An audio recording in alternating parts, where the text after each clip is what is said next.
Sonic the Hedgehog, oh, how you are my special. So back in the 90s, this little console called the Sega Genesis came out and was doing a bit of a revolutionizing of the gaming variety with 16-bit graphics. Oh, look at the colors, it's so beautiful.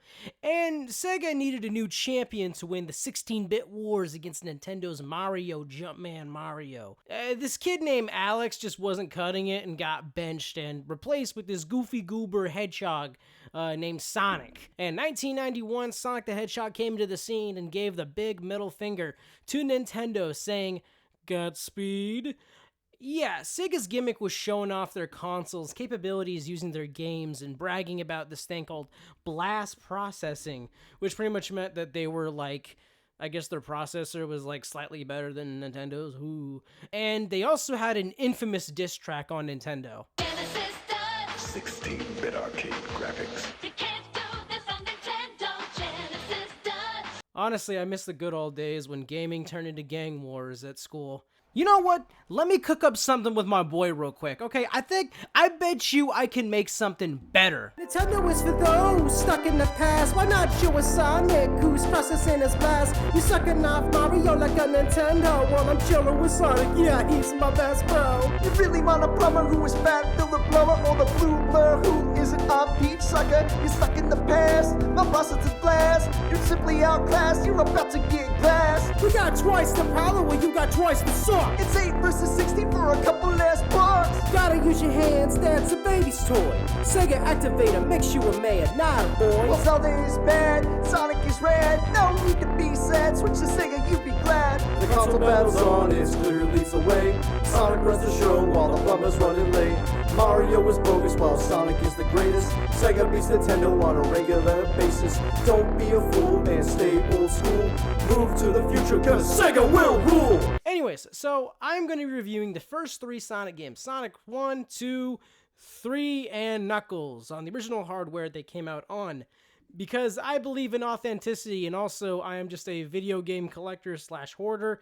I know I could easily play these games on the PS5 using Sonic margins, but fuck that, I'm playing the games the way God intended in the 1990s.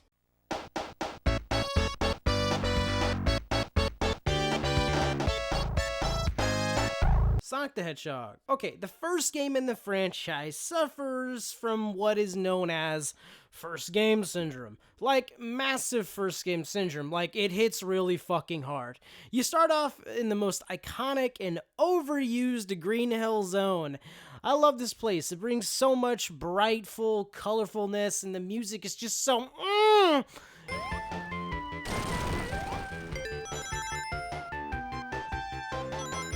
You can jump around these robots, free critters, and go through loops, and oh, it's a good time. You know, you go through 3 levels, fight a boss, and then, oh no, Marble Zone happens. Okay, well, you see, I don't really hate this zone because I love the song, you know, it's a good track. The game just starts off with all of this speed, all this greatness, but then it changed from blast processing to ass processing.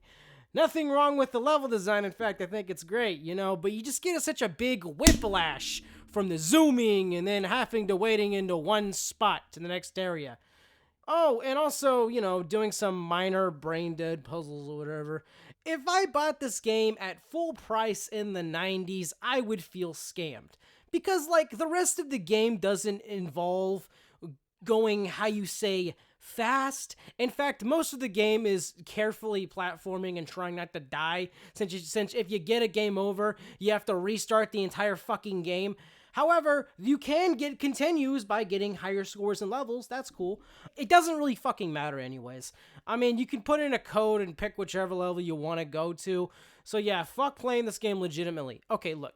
I was gonna have a hernia if I continued to play Marble Zone over and over and over and over and over and over and over and over and over and over and over fucking again. Especially once you get far in the game and like just imagine getting all the way to the end of the game and then getting a game over. No continues, starting all the way back from the fucking beginning. That's how it was back in the day with these old games, okay? Us newer generation gamers have not had to suffer this as bad as our ancestors did. if you finish a level with 50 rings, you get these bonus stages, and you can collect these Chaos Emeralds. You collecting all 7 of these bad boys grants you the good ending of the game, but if you don't collect them, you get the bad ending of the game. I gotta say, the game is not bad, but there are some zones where it almost feels like it made me want to say it was bad. Look, I gotta say, this game is not bad, but there are some zones in the game where it almost made me feel like it was bad. Mostly because I kept dying and losing. Yeah, get good, bitch. Green Hill Zone is peak, okay? Marble Zone is okay. Spring Yard Zone is fine. Labyrinth Zone made me want to call the police. Starlight Zone looks cool but doesn't feel cool. Scrap Brain Zone, ah! And Final Zone is just a boss fight that is underwhelming. I mean, that's all I can say about it. Good start to a series, but the best way I can describe it is using one word, and that is the word fuck. That is the word you're going to be saying pretty frequently when you play this game. In this title, Sonic is accompanied by a little fox boy named Tails. Get it? Because he's got 2 tails. His name is...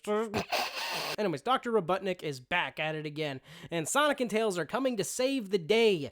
Giving Sonic the Spin Dash adds a whole new level of speed and helps accelerate him without needing to build momentum like in the first game. This is a lifesaver. You can also have a little brother or a friend feel like they're involved by handing them controller and let them play as Tails. You start off in Emerald Hill Zone. I found you, Faker.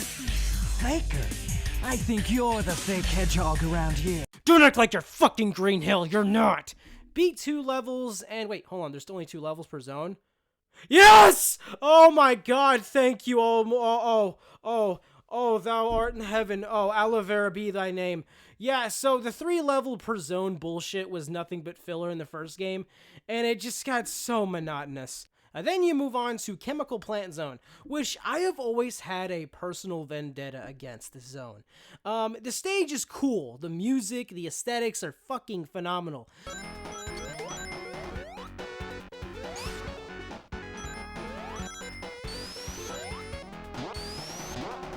I will never forgive them for the second level, though. The water climbing in the bullshit obstacle course right before you get to the boss is ridiculous. I can't tell you how many times I have lost and died to this specific bullshit. Anyways, Aquatic Ruin is actually a good stage, but after going through Chemical Plant Zone, I really don't want any more water. I just don't want any more water.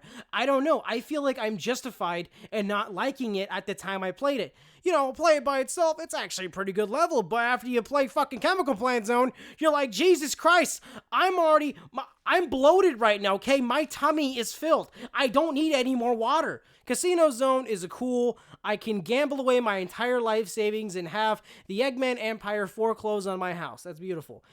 Hilltop is fine. This is actually a pretty good stage, all things considered. Fun obstacles and cool gimmicks. Mystic Cave is awesome too. I actually really like this one as well. The rest of the game is filled to the brim with okay levels and some that I really fucking hate. Wing Fortress can suck my left nut, Oil Ocean can suck my right nut, and Metropolis Zone can suck the entire shaft. Seriously, this zone is filled to the brim with slow, boring-ass bullshit obstacles and enemies that will knock you off track, forcing you to have to go all the way back up again. And then Oil Ocean, I got stuck, I got lost here, actually, because sometimes the game wants you to go left. Okay, fine, I know in a platformer I'm supposed to go right, but sometimes I'm going left and I don't really think about it and I don't really care. But then I get stuck going left and then I'm going the wrong fucking way. Sky Chase is neat, though, and Death Egg is... Well, Death Egg is a test of endurance and patience. You know, you fight the Silver Sonic, and then you fight the big old Eggman Robo thing. That was cool, you know. Oh yeah, and did I also mention that there are Chaos Emeralds in this game? Yeah, so there are these mini games you go through and hopping through these checkpoints with 50 rings, and you get a 3D runner, obstacle course, and you collect enough rings and you can get an emerald. Collect all emeralds, you get another 50 rings, and you can unlock Super Sonic. Motherfucker be Super Saiyan and shit. Now... he is completely invincible, runs fast as fuck, boy. Or you could just put in the cheat code, unlock it, and then beat the final boss with that. I wouldn't know anything about that, though. Sonic 3 and Knuckles. Two halves of a coin, two pieces of a puzzle that make one great big package. This game was meant to be the grand big boy of the Sonic games back then, but something was off. It was a little too plump. A little too big. So they split it into two different games. So if you're playing Sonic 3, you're technically playing the first half of the game. If you're playing Sonic and Knuckles, then you're playing the second half and so forth. Both of these games on their own are great in themselves, but they are definitely incomplete without each other's. I beat Sonic and Knuckles in less than 2 hours, and I beat Sonic 3, and that took like an hour and a half. But once we lock the fuck in, baby, oh yeah, it's honestly a masterpiece. I think what baffles me the most about Sonic 3 and Knuckles is just the general way on how you even go about playing the fucking game. So pretty much what you have to do is you gotta get a Genesis, right? Right here, this sexy bitch, yeah, you're naughty, aren't you? So you take this big boy, and then you want to get a copy of Sonic and Knuckles, okay? It's got a little flap on top of it, right? You see that little thing right there? Yeah. That's a boner, all right? That's a cock it's got in there, right? So what we're gonna do is we're gonna take Sonic 3, right? This sexy, supple little game, right? Look under that. Oh yeah. You see that little pins in there? Yeah. So what we're gonna do is we're just gonna take the little underskirt, right, and the little vajayjay, and we're just gonna stick that. Oh my God, you two are filthy. So then what we're gonna do is we're gonna take this Genesis, okay? We're gonna create a, how you say, menage a trois, right? We're just gonna put them in there, and there you go. That is Sonic 3 and Knuckles right there, pal. How fucking absurd is this? Now, there are definitely flaws, but as far as the series goes, this is peak classic Sonic. You start off on Angel Island and flying around as Super Sonic, then all of a sudden, some red asshole knocks the super fuck out of you. I'll take these gems of yours, see how you like it yourself. Now leave this island, you spiky little fiend, if you know what's good for your health. Give those back. No. Now, as far as gameplay goes, this game feels amazing. Another tool was given to Sonic. Whenever you jump, if you tap the button again as you're jumping, you get this little shield that pops up for a frame that destroys and protects you from damage. It's a nice little shield for offense and defense purposes. It's a nice little way to, to attack somebody without completely touching them. The zones in this game are pretty great for the most part, except for one thing that I really don't like about them is the fact that some of these zones are so massive. Now, variety is not a bad thing. I do love variety, but I would also rather not have to get lost over and over and over again in some of these massive zones. Zones like Marble Gardens, Sandopolis, and Mushroom Hill, Carnival Night are extremely open, which doesn't have to be a bad thing as long as there is a direct goal. Most of the time, though, I'm just stuck trying to figure out where the hell I am and where I need to go. They really decided to go out with all the puzzles, and by God, did they not let up. Sandopolis is like the labyrinth zone, but more forgiving, but also, here's more puzzles. Now, the boss fights in this game, however, are the best in the series. No doubt about it. Definitely a lot more creative and gives much more variety in the designs of these bosses. It wouldn't be a Sonic game without some bugs, though. Some of the stages don't feel like they function correctly sometimes, especially Flying Battery. I cannot tell you how many times I have died due to bullshit spitting metal barrel contraptions sending me all the way down to the bottom of the stage when I was clearly supposed to be hopping on top of it, but whatever. Oh yeah, let's not forget the number one contributing factor to your playtime and grinding out is the Chaos Emeralds. Now, the Chaos Emeralds are in this game, but they're also accompanied by another set of emeralds. So you get the first set of Chaos Emeralds by jumping through these big fat rings that are hidden around these levels. Now, I understand why they did make the levels big, for the explorative purposes and find out the secrets. That's not a bad thing. I don't mind that, as long as you get some kind of reward for exploring the worlds, right? Now, after you collect the first set of 7 Chaos Emeralds, you can become Supersonic. You can pretty much become Supersonic like midway through the game and just breeze through it. But then, after you collect these 7 Chaos Emeralds, you are given the opportunity in Mushroom Hill to start collecting another set of Chaos Emeralds called the Super Emeralds. Now, once you collect all these Super Emeralds, you unlock Hypersonic, and he is just Supersonic on steroids.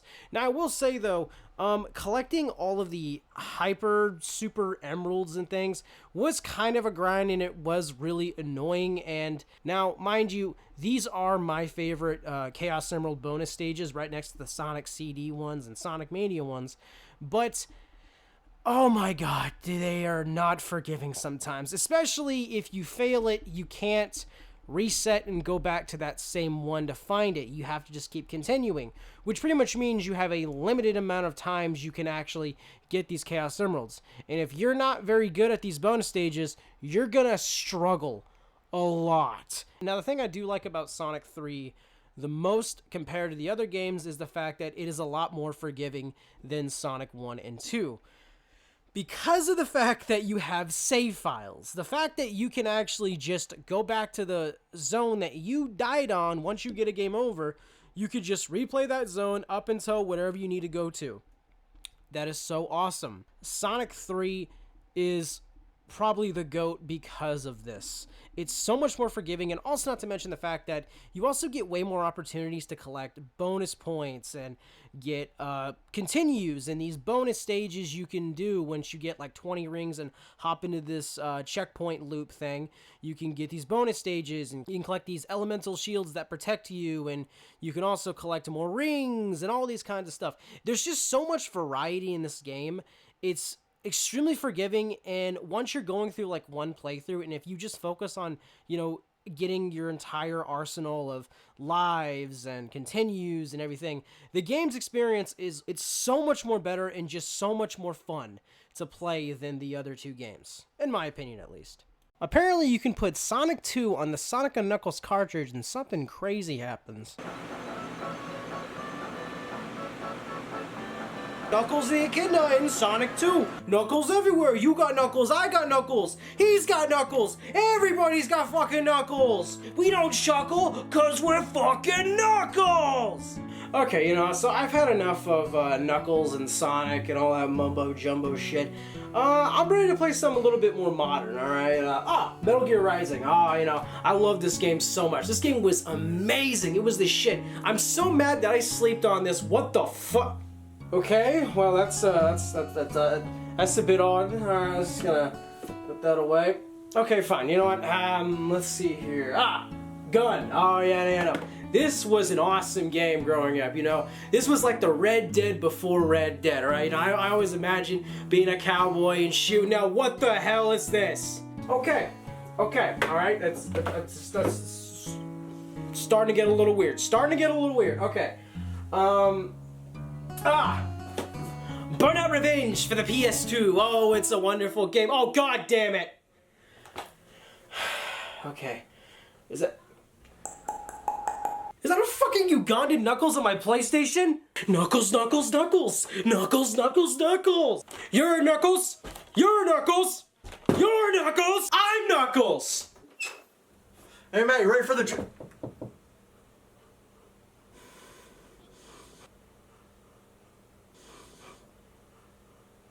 What the hell? No!